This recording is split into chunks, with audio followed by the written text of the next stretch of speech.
Hello everyone, welcome back. Today we are continuing our topics, that is ethical standards and approach. Now, ethical standards. Imagine you are about to take a big decision, like say whether to leak a secret exam paper or not. You stop and think what is right, what is wrong. That's where the ethics come in. But here the challenge. How do we decide what is ethical? Is it just about what feels right or what religion says or what the law says?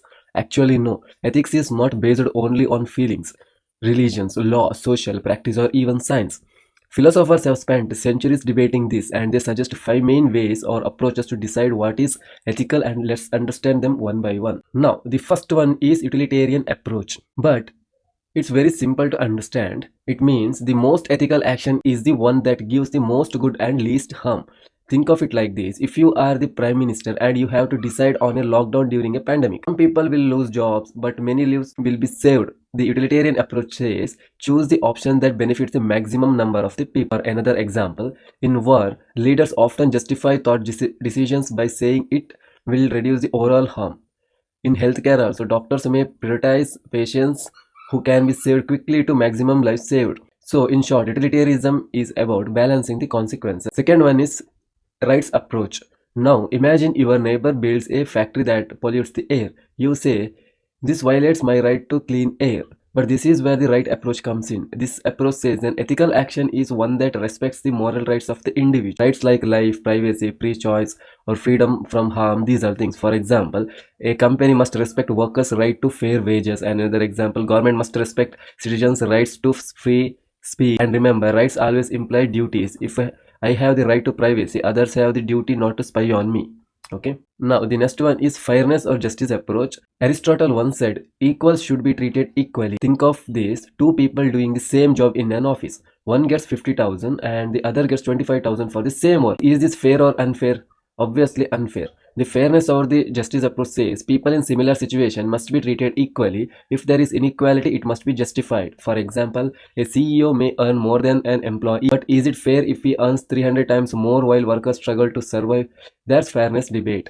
Okay. Next one is the common good approach. Think of society like a cricket team. If one player refuses to field properly, the whole team suffers.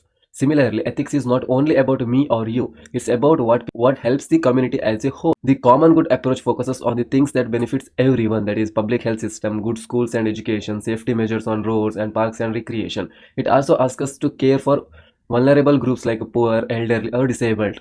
So whenever you think about ethics, ask, does my action help build a better community for all? Next we move on next approach, that is virtue approach. Instead of asking what should I do, it asks what kind of person do I want to be become. Virtues are qualities like honesty, courage, compassion, fairness, integrity. For example, if you copy in an exam, maybe you pass, but are you becoming an honest person? No. For another example, if you stand up for a weaker student, be bullied, you show courage and compassion. So this approach says ethics is about shaping ourselves into the best version of who we can be. Next one, putting approaches together. Now here the twist. None of these approaches is perfect on its own. Sometimes they even clash. For example, utilitarianism may say sacrifice one person to save 100.